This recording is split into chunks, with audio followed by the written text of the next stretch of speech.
Vigile de l'âme pour le 7 mars 2026.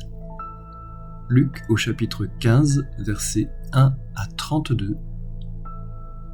La parole du Fils prodigue. Au début de cette parole, il y a un murmure. Les publicains et les pécheurs viennent écouter Jésus. Mais les scribes et les pharisiens murmurent. Cet homme accueille les pécheurs, et il mange avec eux. Alors Jésus raconte une histoire. Un homme avait 2 fils. Le plus jeune demande l'héritage, comme si le père était déjà mort.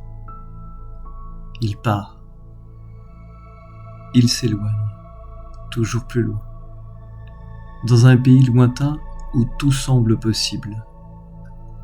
Mais la liberté sans racine finit toujours par s'épuiser. La fortune disparaît, la famine arrive, et le fils se retrouve au milieu des porcs. Alors l'Évangile dit une phrase étonnante. Il rentra en lui-même, comme si le péché était une sortie hors de soi, et la conversion, un retour.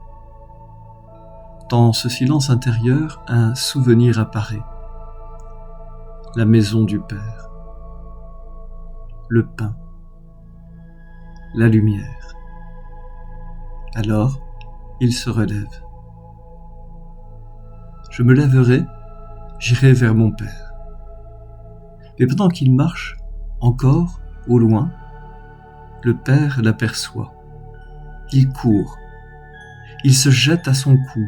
Il l'embrasse, avant même que le Fils ait terminé sa confession, car l'amour du Père voit déjà ce que les mots ne peuvent pas dire. Alors, la maison s'ouvre. La robe, la bague, les sandales et le veau gras pour la fête. Car le Père dit, « Mon Fils était mort, et il est revenu à la vie. » Mais dehors, quelqu'un refuse d'entrer. Le Fils aîné, celui qui n'est jamais parti. Et pourtant, son cœur est loin. Alors le Père sort encore, car l'amour ne cesse jamais de sortir à la rencontre.